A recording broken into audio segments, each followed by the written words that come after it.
Cameroon declares an all-out war against the coronavirus pandemic as 3 new confirmed cases now take the number of confirmed cases in the country to 13. The Secretary General in the Ministry of Public Health, Professor Sinata Kulashira, is the guest on the 7:30 News, who will be here with measures on containing the propagation of the virus in Cameroon. That's the lone headline of the 7:30 News tonight. Hello, thanks for joining us on the news. I am Ben Meno Pufong. Cameroon's Minister of Public Health has again announced 3 more cases of the coronavirus in the country.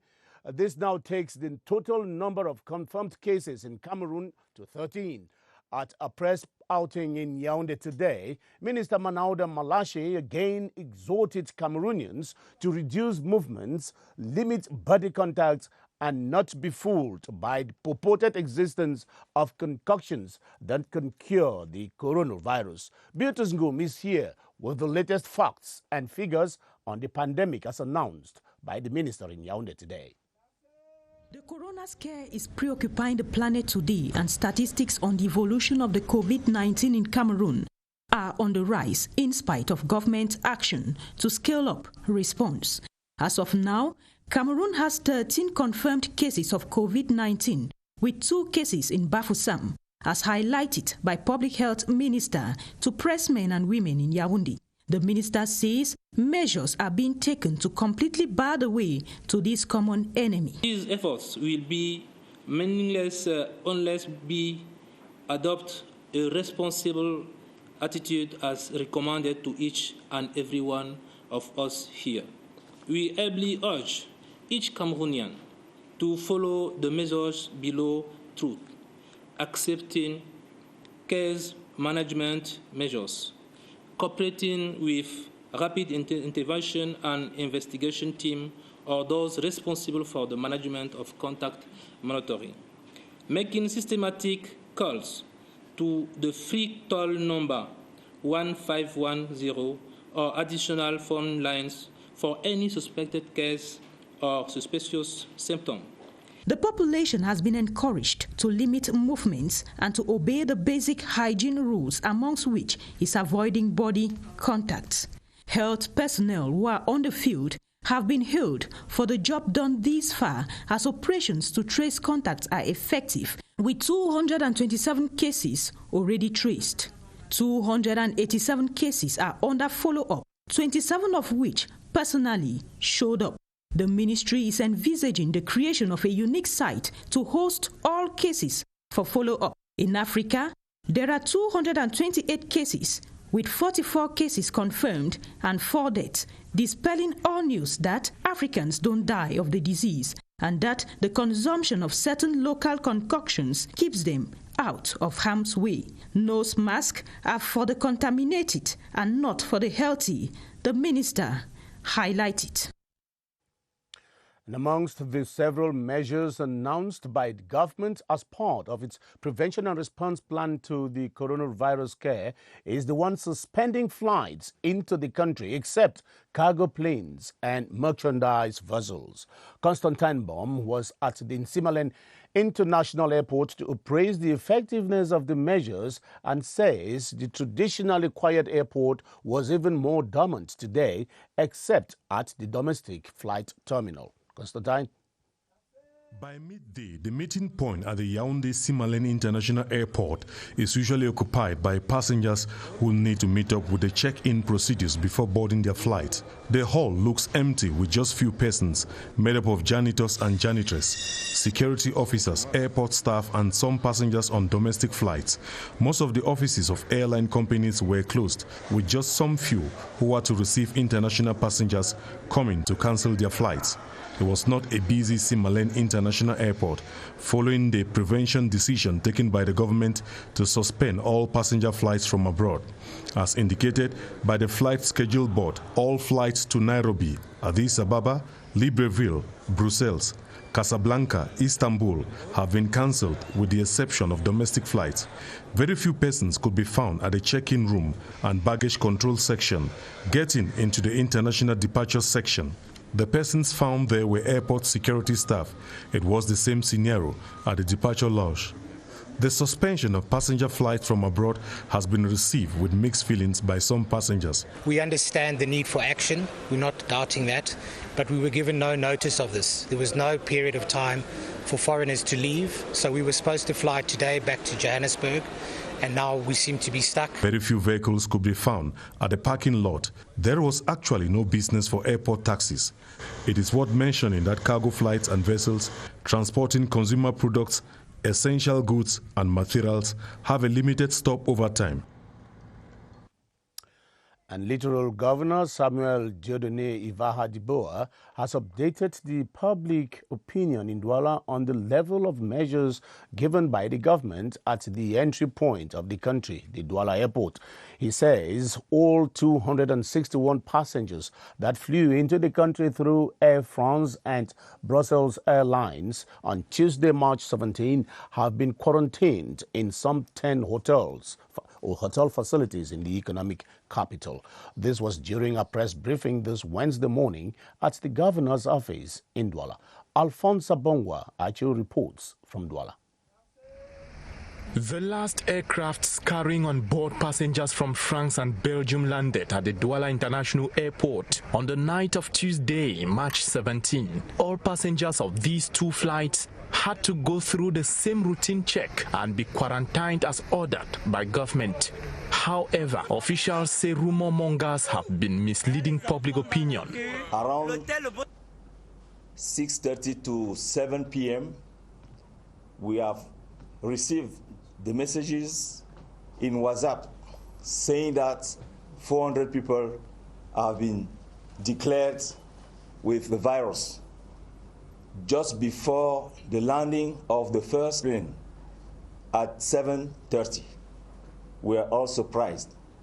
But let me tell you that Air France brought us 158 passengers and SN Brussels 103 passengers.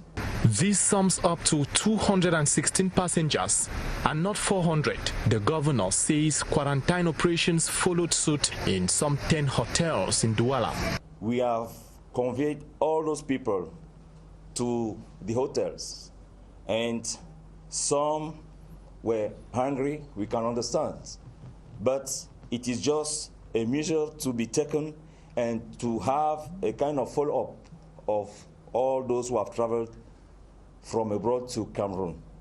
The governor cautions on vigilance and awareness on the part of the population. In the next 2 weeks, therefore, the fate of the over 200 passengers will be determined, and city dwellers can only wish for one thing: negative results.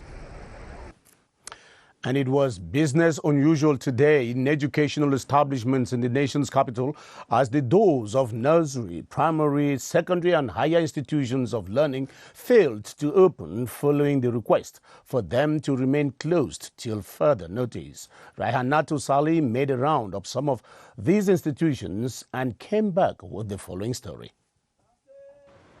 Closed gates, deserted courtyards, empty classrooms. Schools in the nation's capital are complying to the Prime Minister's order to shut down schools nationwide as a measure to stem the spread of the COVID-19. We complied immediately. We received the communique yesterday. Before leaving the office at about 7:30 yesterday, I issued a notice to all the parents that the school will be closed indefinitely until we receive directive from the appropriate authorities to do otherwise. Kindergarten, primary, secondary and universities shut their doors in the early hours of the morning. The few students who came knocking were not let in. It's vacation for them, vacation without a bulletin or report sheet. They told me that we have to go back home because the school is closed. I think it's not going to be a great deal because we have already completed almost all of our syllabus, so we just have to revise now. To meet up with the academic calendar, some schools have drifted to distant learning. We are doing the online classes. I started this morning with ISP1 maths class, and After the maths class, I am now on the physics lesson. Some of them are not yet there, so I'm just trying to keep the other ones busy. The last occupants of the schools are the authorities saying their goodbyes following the premature end of the school term. And as the coronavirus pandemic continues to take its toll on Cameroonians, unscrupulous business persons are making good of an already bad case to dupe Cameroonians with fake and unconventional anti-coronavirus gadgets. That's how fake disinfectants and masks have flooded the markets owing to the spiraling demands for these items. Ewane Epole came face to face with the situation in the markets and reports that there is a pressing need for norms to be respected in this business. Disinfectants and masks are becoming a must for the population during this period to protect themselves against the coronavirus. Some of these health kits are feared to be of doubtful quality, but are unfortunately flooding the markets. Even street hawkers have found business in it. I want just to precise, it's better to go to a health structure to get its masks or disinfectant. Actually, in this pharmacy, we have this kind of mask, the one we use in surgery. Normally, those kind of masks are for people infected. Other kind of masks, like this one, this is the one recommended by the Minister of Health. This is the FPP2, the FPP1, and the FPP3. Here, they are most effective and most protective. Pharmacists are assuring the public of their disponibility to guide them on the use of the sanitation gadgets, if need be. The first advice is that health experts are obliged to use the mask when working with patients. Meanwhile, the population can only put the mask when going in the public. The use of the mask and disinfectant is just for few hours. The use of disinfectants and masks is very necessary for now as one of the means to protect oneself from the coronavirus. In spite of the rising scale of the COVID-19 pandemic in Cameroon, health personnel across the board have remained glued to their Hippocratic oath, rendering service even to known cases without any fear or inhibitions. That's how they go working all round the clock to restore health to the afflicted and bring hope to those in isolation units. Yoti Kalelisange was out in one of the certified follow-up centers in Yaoundé, the Jamal Hospital that is, and now reports on how the medical staff there are facing up to the challenge. On the front line, there remain health personnel ready to serve at all times, even when confronted with a deadly coronavirus. This is the Jamal Hospital in Yaoundé, one of the certified medical centers where COVID-19 cases are quarantined. The beginning of the diseases in our hospital, we organize personnel on 3 teams. They compose 1 medical doctor, 2 nurses, and 1 person in charge of hygiene. It is not a myth. There are 4 confirmed cases in isolation here, and these care providers remain brave regardless of the status quo. When they call us that there is a case, whether it's confirmed or not, we wear our clothes, our special clothes. We take the person to the disinfected room. We reassure the patient. We tell him how he is going to behave himself. With the assistance of a disinfector, the nurse wears her protective gear and heads on to the isolation room. When we have to go out, they have to disinfect ourselves, the shoes, they wear, the clothes, everything. We have to remove everything that we wear there in that place. We remove everything and we go out. And when we have to go back to our different houses, we have to take our bath. We remove everything, then we wear our clothes and we go back. And there we continue to observe, in order to not contaminate our children and husband and our relatives. The scenario is similar at the Yaoundé General Hospital as well as the Central Hospital, where health personnel put their lives on the line to save others, thereby remaining true to their Hippocratic oath. And as you heard in the headline, the Secretary General in the Ministry of Public Health, Professor Sinata Kulashiro, is guest on the 7:30 News tonight, and she will be talking to us about the measures government is deploying to stop the COVID-19 from further spreading in Cameroon. Professor Kulashiro, good evening and thanks for joining us. Good evening and thank you for inviting me. Okay. Now, Madam Secretary General, Cameroon today counts 13 confirmed cases of the COVID-19, with 8 of them having been recorded within the last 24 or 48 hours. How would you explain this rapid rise in the numbers of confirmed cases? Thank you very much for your invitation. I think the rapid rise, as you say, may be due to the surveillance techniques that we've put in place, to the different strategies that we've been using in terms of surveillance, in terms of contact tracing, and that is why it's not as such an increase, even though it's an increase, but I think the contact tracing, which permits us to identify the cases who have been in contact with the imported cases, can actually be one of the reasons why we are having increased cases. And it is certain, as it evolves, I will not be surprised that by the end of today, you'll hear that we have even more than 13 cases. So in other words, the tracking mechanism has been updated, and now we can reach out to more confirmed cases than it was before. Is that what you say? Yes, I think that is one of the reasons. That is one of the important reasons. That's rapid diagnosis, rapid testing, and detection, rapid detection and testing, and then our contact tracing, especially for those, because all the cases we have up till now are imported cases.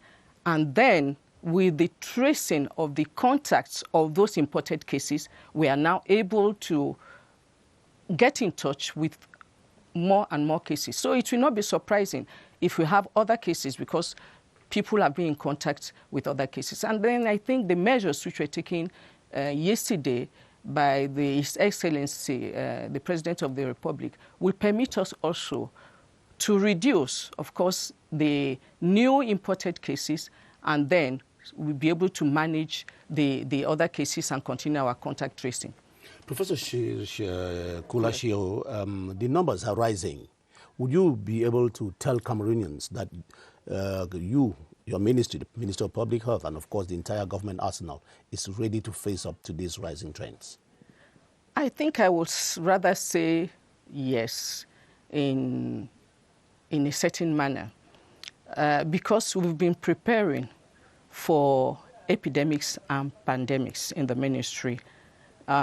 So the preparedness for epidemics and pandemics, with the putting in place of a center, operational center, and also the different situations that we've been having in the past, capacitating our different health personnel and other people working together in a multi-sectoral manner has permitted us today to be able to say we will be able to cope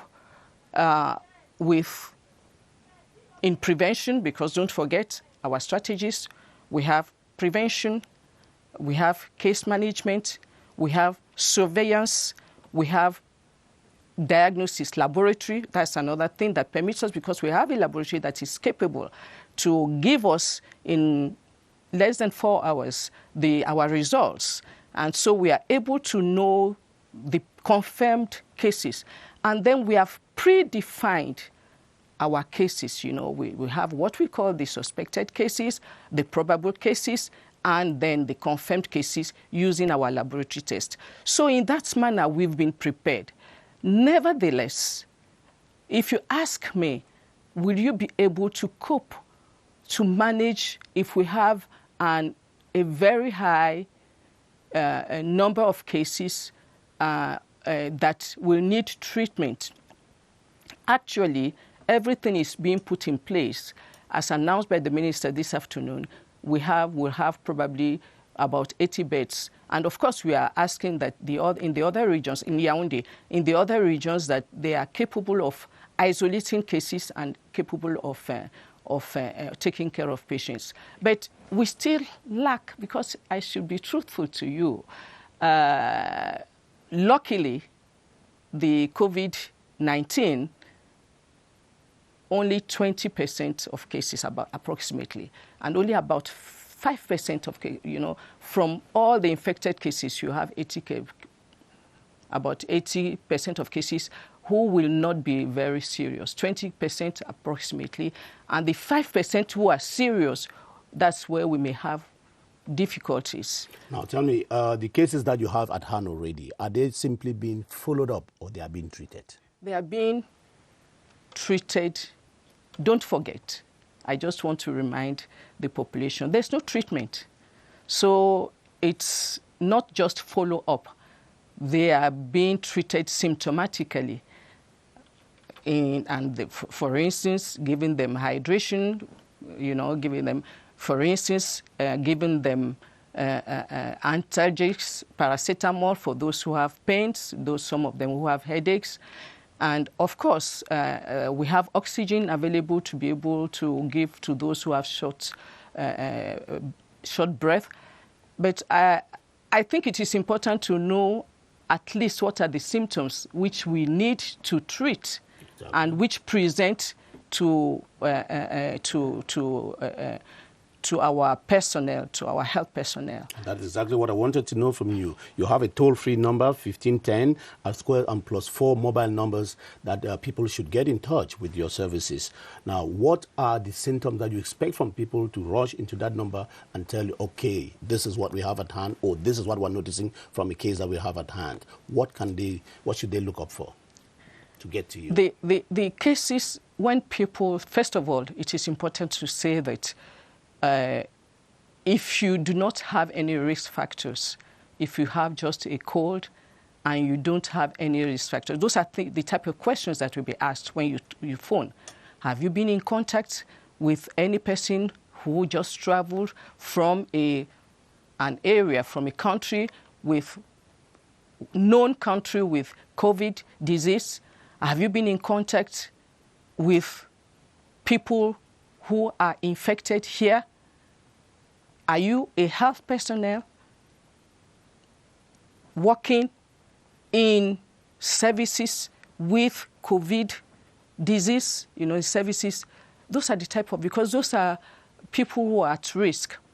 And of course, depending on that now, we also, that is after we ask the questions, and we will need to reassure you that you should remain at home if you do not have any symptoms.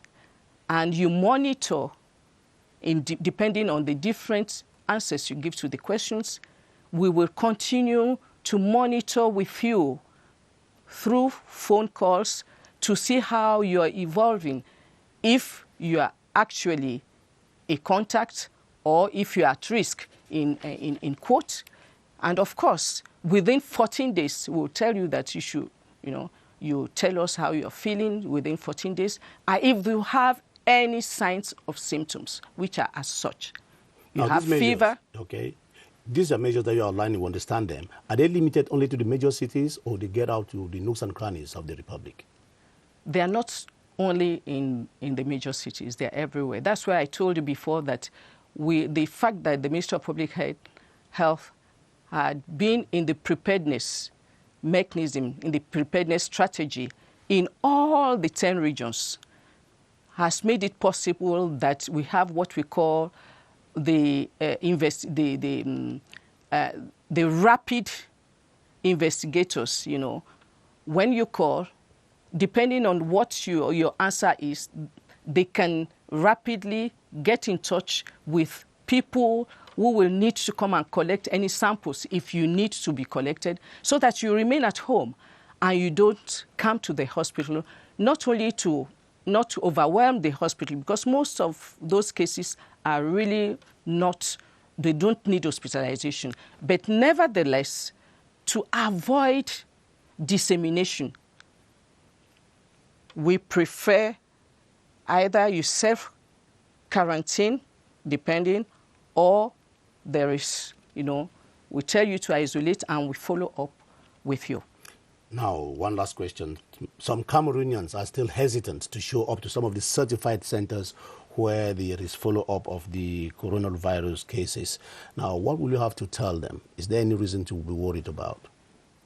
I think it's important to tell people that they should not panic, and that it is important to continue the measures which are being taken, respect, sanitary measures, which are very important. Because it is important to know before. I think it is really important that people should know the transmission ways of the COVID. And how does that happen? Through droplets, and through contact. And that is the reason why the main measures are hygienic, hand washing with soap and water, or you use the hydrogelic, alcohol solution, so that you can disinfect your hands. If you come in contact, the other thing is the contact. If you have come in contact with somebody who is infected. And of course, distancing, social distancing, because we talk of contact, And then you also observe respiratory hygiene measures.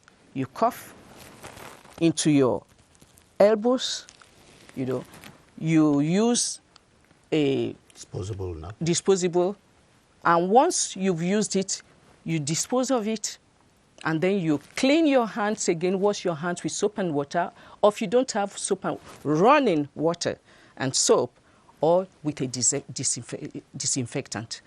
Those are the measures which are, and those measures follow the pathway of the sources of infection, or the transmission of the infection. Okay.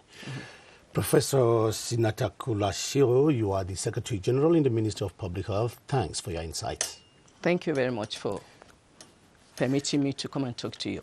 Don't go away now. We continue with this newscast and we talk about the impact of the coronavirus. And economic forecasts are already predicting a rather gloomy future for the economy, where this pandemic to perdure again for some time. Already, tourism and the transport sectors are feeling the initial pangs, and if that trend may even worsen with the closure of the borders and the limitation of movements. Joyce Kimbi-Fawaju now puts a finger on some of the sectors that will be worst hit, where the situation to drag on much longer. The coronavirus crisis could seriously dent Cameroon's already ailing economy.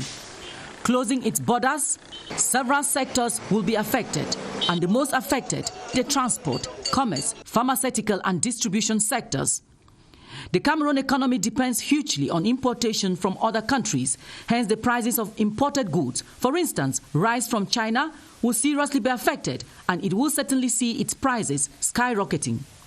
Figures from the National Institute of Statistics indicates that the tertiary sector contributes about 2.7% of the GDP, and economic forecasters are estimating a monthly fall of 1% due to this crisis. It will depend upon the duration, how long it will last. If it lasts 1 month, you will expect 1% drop in GDP growth. Cash flow from abroad through remittance will greatly drop by almost 80%, according to economists. If you have your children or your parents abroad who used to send you money, they themselves now they are facing problems there in the UK or in France or in the United States. So I don't think that they will be ready to send the same amount of money that they used to before the pandemic. The informal sector is also lamenting, with night businesses already laying off their staffs. We usually receive customers during the that's from 7 upward. That will reduce the income we earn per day and may lead to the downfall of the business. During the day, I have about 7,000 to 8,000 francs. But now, if they say that we just carry one person, maybe I will just do some effort to have even 3,000 francs a day. But the primary and secondary sectors, be it agriculture, extractive industries, textiles, energy, etc., economists say 12 months are needed to gauge the impact of this coronavirus crisis on their output. All hope is on the resilience of our economy in the face of this global plague. Panicked shoppers went storming shops and supermarkets in the nation's capital in the hours that followed the government's announcement of its lockdown measures. People queued up in unusually long files to grab necessities as they suspected shops might announce temporary close down to help abate the spread of the virus as government and health officials continue to stress social distancing. The same scenario played out in food markets, which was unusually equally crowded, with people today stocking for the weeks and days ahead. Beatrice Losamba visited these places to watch things as they unfolded. It is about 10 o'clock in the night, a time when this grocery shop is normally closed. Panicked shoppers have imposed an overtime this Tuesday night, getting their hands on necessities as they prepare to hunker down in the midst of the growing corona pandemic. After the 8:30 news, when the measures were announced to fight the virus, naturally I am taking my own measures to avoid running to crowded places in the future by trying to buy now. Children who are at home would need to have a bite, too many. I came to get some rice, spaghetti and cooking oil, which is enough supplies for a couple of weeks. The coronavirus panic shopping stems out from fear that shops might soon decide to brave the crowds, heeding to the stress of government and health officials on social distancing as a means to abate the spread of the virus. And so they went from shop to shop to find supplies and food they wanted to have on hand, from toilet tissues to non-perishables, and we've never seen so much water go off the shelves. It is a pandemonium. People queued up for longer hours to pay for their supplies. At the dawn of government measures taken to stop the advancing virus, food markets welcomed crowds. On Wednesdays, there usually are not as many customers as we have seen today. From every evidence, the government's measures to control heavy buys is yet to come to play. It seems like a story that will continue to play out in the coming days as the coronavirus spurs panicked shoppers to stock up in anticipation. While consumers rush to grab essential items on the wake of the measures put in place to contain the spread of the coronavirus, trade officials affirm that there are enough supplies to feed markets for months ahead. They add that mechanisms aimed at tackling hoarding and speculation are equally being devised to check artificial scarcity. Clarice Ray Takan now allays the fears being propagated by speculators. Keeping the population from panic buying and unnecessary stockpiling in the wake of a public health crisis, while ensuring that there is enough foodstuff and other basic items to go around. This is the challenge to tackle after scenes of empty supermarket shelves greeted early shoppers a day after the announcement of measures taken by the government to stem the spread of the coronavirus in the country. In major commercial spaces, though, the availability of produce has not been questioned as fears of hoarding linger on the minds of consumers. We have all products, the main products are available in our market. We have stock of product, of goods for minimum of 3 or 4 months. So there is no risk of scarcity. We have rice enough, we have flour, we have vegetables, oil. Ships are still on the way with goods for our country. Price control issues have equally been raised. Control brigade is on the field. No, there are no. And I will go myself during that period. There is no reasons for the sellers to try to make speculation on products. Wholesalers and retailers confessed that they are bracing up to meet consumer needs, making sure that their warehouses are fully furnished, at least to satisfy buyers for a certain period. We have made sure that we have enough supplies to meet the needs of our consumers. We have a couple of warehouses with enough products. We can say for now there is nothing to fear. The coronavirus outbreak is real.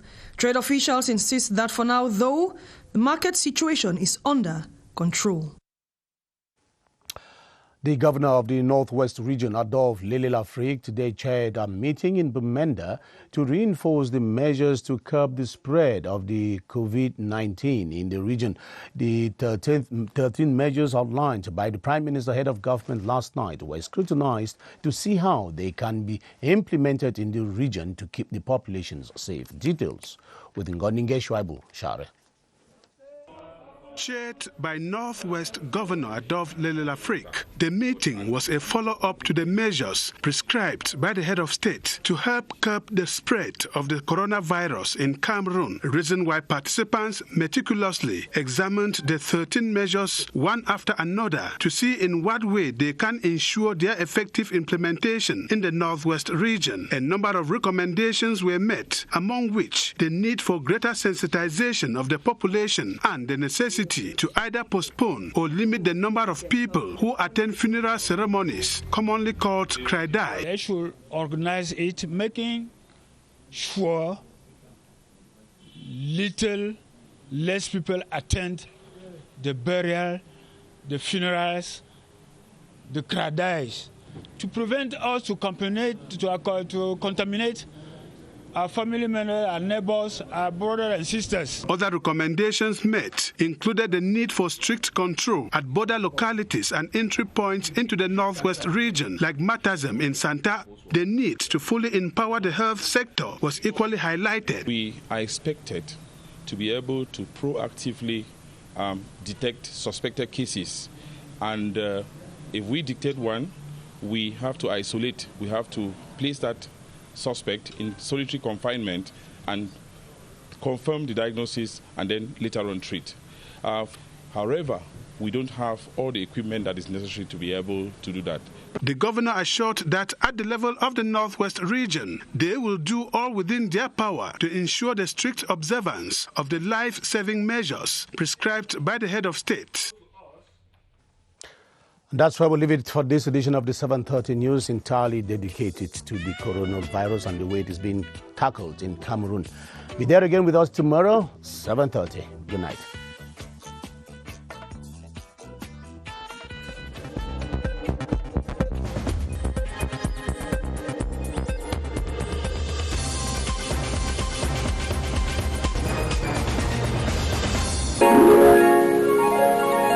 CRTV News. Ici, toute l'info.